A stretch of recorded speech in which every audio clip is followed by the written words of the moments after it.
ఒక్క ఐడియా జీవితాన్ని మార్చేస్తుంది అంటారు. భారతీయ జనతా పార్టీ అదే పని చేస్తూ ఉంది. రాజ్యాంగ విలువలకు కట్టుబడి ఉన్నామని చెప్తోంది. అదే సమయంలో రాజ్యాంగ విలువలకు సంబంధించి ఎక్కడ రాజ్యాంగానికి ఎలాంటి ఇబ్బంది జరిగినా మేము తట్టుకోమని చెప్తా ఉంది. సంవిధాన్ గౌరవ్ అభియాన్ అనేటటువంటి కార్యక్రమాలకి మేమే ఆద్యులం అని చెప్తా ఉంది. అలా చెప్తూనే రాజకీయాలకు మతాన్ని జోడించింది చాలా తెలివిగా. ఎందుకంటే ఇక్కడ అంబేద్కర్ గారు చెప్పినటువంటి ఒక విషయాన్ని మనం గుర్తుంచుకోవాలి. వారేమన్నారంటే భారతదేశ సమాజంలో భయంకరమైనటువంటి అసమానత్వం అనేది రాజ్యమేలుతూ ఉంది. అసమానతలు ఉన్నాయి. సమాజంలో ఛేదించలేనటువంటి అసమానతలు, తొలగించలేనటువంటి అసమానతలు, సంస్కరించలేనటువంటి అసమానతలు ఉన్నాయి. కానీ రాజకీయంగా మాత్రం మనం సమానతను సాధించాం. రాజకీయంగా వెనకబడిన వారిని అందరినీ ముందుకు తీసుకురావడానికో ఏదో మనం చేయగలుగుతూ ఉన్నాం. కానీ సమాజంలో ఉన్నటువంటి భయంకరమైనటువంటి వైవిధ్యాలను, భయంకరమైనటువంటి వ్యత్యాసాలను సమాజం సరిచేసుకున్న రోజునే మరి ఈ దేశం అభివృద్ధి దిశగా వెళుతుందని ఆయన నమ్మాడు.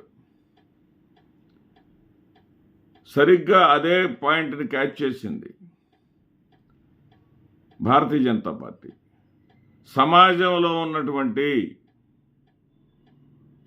ఏదైతే సాంప్రదాయబద్ధమైనటువంటి భావజాలం ఉన్నదో ఆ భావజాలాన్ని క్యాచ్ చేసింది. ఆ భావజాలానికి అనుగుణంగా అది పని చేసుకుంటా పోతూ ఉంది. హిందూ మతంలో ఉన్నటువంటి సానుకూల అంశాలు మాత్రం తనను భారతీయ జనతా పార్టీ ఓన్ చేసుకుంటుంది. హిందూ మతంలో ఉన్నటువంటి వ్యతిరేక అంశాలు ఏదైతే ఉన్నాయో వాటి జోలి భారతీయ జనతా పార్టీ పోటల విస్మరిస్తూ ఉంది. వాటిని అసలు టచ్ చేయట్లా. ఉదాహరణకి మనుస్మృతి ఏం చెప్తుంది?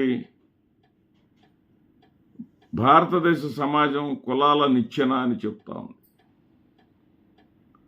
ఈ కులాల నిచ్చెనతో కూడినటువంటి సమాజంలో ఏదైతే నిమ్న జాతుల వాళ్ళు అత్యంత దారుణమైనటువంటి పరిస్థితులు ఎదుర్కొంటూ ఉన్నారు. ఇప్పటికిప్పుడు కాదు, లేదా అనాదిగా పూర్వకాలం నుంచి కూడా నేటి వరకు కూడా పరిస్థితి మారలేదంటే, ఈ నేటి వరకు మారలేదనేది నేను ఎందుకు చెప్పగలుగుతున్నానంటే, ఇటీవల ఒక దళితుడు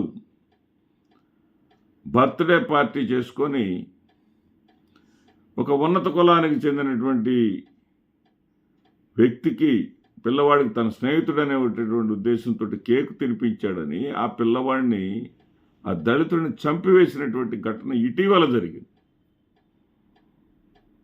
అంటే సమాజంలో ఆ పరిస్థితులు ఏం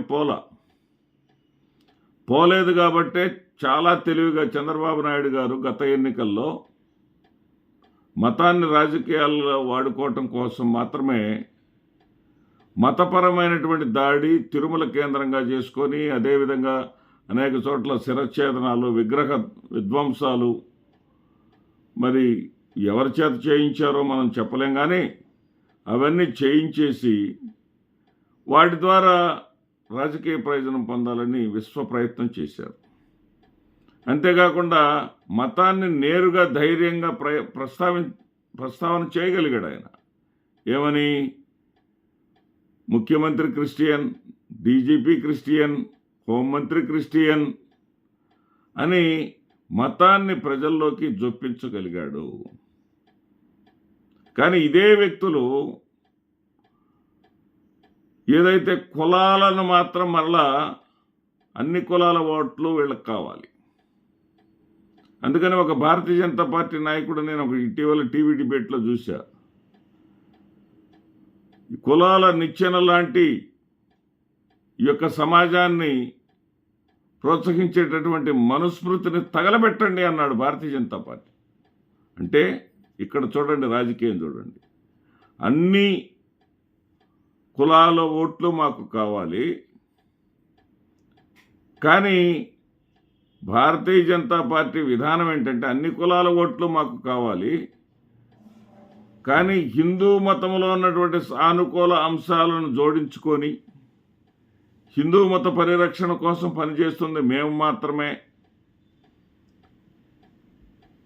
అత్యధికులుగా హిందూ దేశంగా ఉన్నటువంటి ఈ హిందూ సమాజంలో కూడా హిందూ మత ప్రచారాన్ని చేయాల్సిన పరిస్థితులు ఉన్నాయి అనేటటువంటి, ఎందుకంటే మనం అనేకం చూస్తూ ఉన్నాం. జై శ్రీరామ్ అంటూ రోడ్ల మీద తిరుగుతూ ఉన్నారు. హిందూ ధర్మాన్ని కాపాడండి, హిందూ మతాన్ని కాపాడండి అంటూ ఉన్నారు. ఎవరైనా సరే ఏదైనా సరే హిందూ మతంలో ఉన్నటువంటి రుగ్మతలను లేకపోతే తప్పులను ప్రశ్నిస్తే దానిని తీవ్రంగా దాని మీద దాడి చేస్తూ ఉన్నారు. ఉదాహరణకి ఉదయనిధి స్టాలిన్, అదేవిధంగా పినరయి విజయన్, అదేవిధంగా మరికొంతమంది విమర్శలు చేశారు. వాళ్ళు చేసేటటువంటి విమర్శలు ఎలా ఉన్నాయంటే సనాతన ధర్మం మీద చేస్తూ ఉన్నారు. వాళ్ళు నారాయణ గురు కేరళ నుంచి ఉన్నాడు, అదేవిధంగా పెరియార్ తమిళనాడు నుంచి ఉన్నాడు, బసవేశ్వరుడు కర్ణాటక నుంచి ఉన్నారు.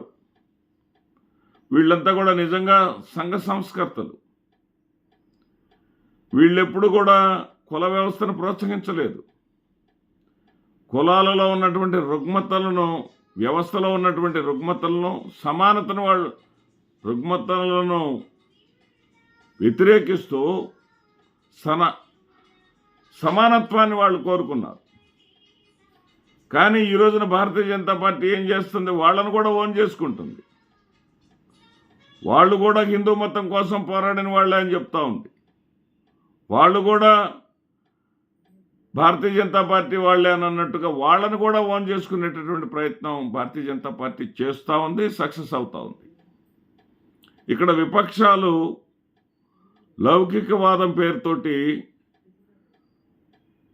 హిందూ మతంలో ఉన్నటువంటి పాజిటివ్ అంశాలను స్పృశించకుండా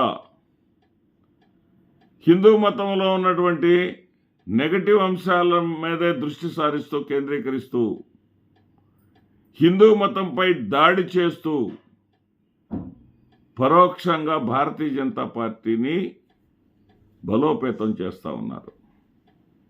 భారతీయ జనతా పార్టీ తమిళనాడులో కూడా, తమిళనాడు, కేరళ లాంటి చోట్ల కూడా గణనీయమైనటువంటి ఓట్లను సాధిస్తూ ఉన్నది, కాదనలేని సత్యం. అదే సందర్భంలో హర్యానా, అదేవిధంగా మహారాష్ట్ర ఎన్నికల్లో ఎట్టి పరిస్థితుల్లో కూడా భారతీయ జనతా పార్టీ గెలవదు అన్నటువంటి స్థితి నుంచి భారతీయ జనతా పార్టీ ఏకపక్ష విజయం సాధించేటటువంటి పరిస్థితికి వచ్చింది. ఎందుకు ఏకపక్ష విజయం సాధించగలిగింది? మతాన్ని రాజకీయాలకు జోడించి వాడుకోవటం వల్ల. ఏదైతే రాజ్యాంగ విలువలను మేము పరిరక్షిస్తున్నామని చెబుతూనే మరి సనాతన ధర్మంపై దాడి చేస్తున్నారు అని చెప్పేసి విపక్షాలని ఎండగట్టగలుగుతూ ఉంది. సనాతన ధర్మంపై దాడి, అసలు సనాతన ధర్మం అంటే వీళ్ళకి తెలుసా? పవన్ కళ్యాణ్ గారు సనాతన ధర్మానికి తానే ప్రతినిధిని అన్నట్టుగా, నేను అవసరమైతే పార్టీని సైతం లేదా ఏ రాజకీయాన్ని సైతం పక్కన పెడతాను, నాకు కావాల్సింది సనాతన ధర్మ పరిరక్షణ అని చెప్తా ఉన్నాడు. అతను సనాతన ధర్మాన్ని ఆయన పాటించారా?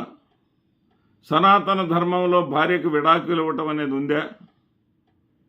కానీ ఆయన కూడా సనాతన ధర్మానికి ప్రతినిధిగా చెప్పుకొని ముందుకు వెళుతున్నాడు అంటే దాని అర్థం ఏంటి?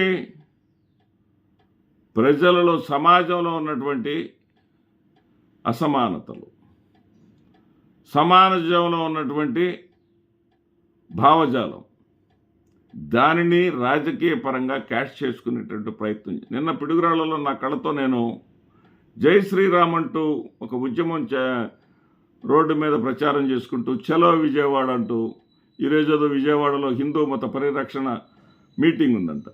అసలు హిందూ సమాజం, అత్యధిక హిందూ సమాజం ఉన్న చోట హిందూ మత పరిరక్షణ కోసము ర్యాలీలు చేయటం ఏంటి, సభలు పెట్టడం ఏంటి? ఎందుకు వస్తుందంటే ఈ పరిస్థితి, హిందూ మతంలో ఉన్నటువంటి ఏదైనా సరే లోపాలను,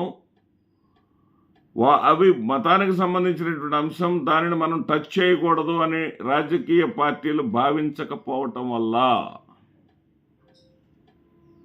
రాజకీయ పక్షాలు, విపక్షాలు లేదా లౌకికవాదులు అని చెప్పుకునే వాళ్ళు ఆ పరంగా ఆలోచనలు చేయకుండా హిందూ మతంలో ఉన్నటువంటి లోపాలను ప్రశ్నిస్తూ ఉన్నారు. అది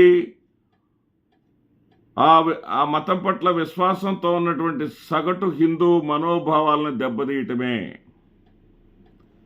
ఎందుకు దెబ్బతీయటం అవుతుందంటే,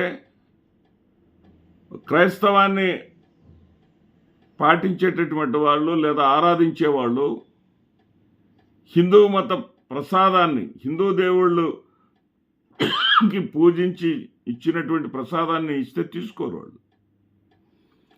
మరి తీసుకోరు కదా మీరు అని ఎవరైనా సరే రాజకీయ పక్షాల వాళ్ళు ప్రశ్నిస్తున్నాయా? ప్రశ్నించగలుగుతారా? అదేవిధంగా ముస్లిం సమాజంలో ఉన్నటువంటి రుగ్మతలను లేదా తప్పులను ఆ ముస్లిం రచయితలే రాస్తే ఏ విధమైనటువంటి దారుణాలు జరిగినాయో మనం చూసాం కదా. అలాంటిది అసలు ముస్లిం సమాజం గురించి ఏమైనా ఒక ప్రశ్నను వేయగలరా వీళ్ళు? చేసే ధైర్యం ఉందా? మరి అలాంటి వాళ్ళు హిందూ మతంపై పదే పదే దాడి చేస్తూ ఉంటే, హిందూ మతం విశ్వాసికులను దెబ్బతీస్తూ ఉంటే, అది పరోక్షంగా భారతీయ జనతా పార్టీకి లాభం చేకూరుస్తూ ఉంది. ఈ సత్యాన్ని గుర్తించకపోతే లౌకికవాదుల ముసుగుతోటి హిందూ మతం ఏదైతే సనాతన మీద దాడి జరుగుతూ ఉందని భారతీయ జనతా పార్టీ చెప్తా ఉందో, సగటు హిందూ ఏమనుకుంటాడంటే భారతీయ జనతా పార్టీ చెప్పేది నిజమే కదా, వీళ్ళు వేదాలపై దాడి చేస్తున్నారు, వీళ్ళు అదేవిధంగా రామాయణంపై దాడి చేస్తూ ఉన్నారు, వీళ్ళు మహాభారతంపై దాడి చేస్తూ ఉన్నారు, ఇతిహాసాల మీద దాడి చేస్తూ ఉన్నారు, భగవద్గీత మీద దాడి చేస్తూ ఉన్నారు. ఎందుకంటే అనేక రకాలైనటువంటి ఇతర మతస్థులు వచ్చేసి చాలా వ్యంగ్యంగా హిందూ మతాన్ని వ్యాఖ్యలు చేస్తూ ఉండేది. అలాంటి వ్యక్తులకు సపోర్టుగా ఈ యొక్క విపక్షాలు నిలవటం అనేది ఖచ్చితంగా ముమ్మాటికి కూడా సగటు హిందువును దెబ్బతీస్తూ ఉంది. రాజకీయ ప్రయోజనం భారతీయ జనతా పార్టీకి చేకూరుతూ ఉంది. ఆ పరంగా కాకుండా హిందూ మతంలో ఉన్నటువంటి సానుకూల అంశాలను కూడా దృష్టిలో పెట్టుకొని హిందూ మతాన్ని కూడా గౌరవించేటటువంటి స్థాయికి విపక్షాలు రావడం ఒక ఛాలెంజ్గా వాళ్ళు తీసుకోవాలి. ఆ రకంగా ఉండగలిగినప్పుడే భారతీయ జనతా పార్టీని ఈ దేశంలో నిరోధించగలుగుతారు. నమస్తే.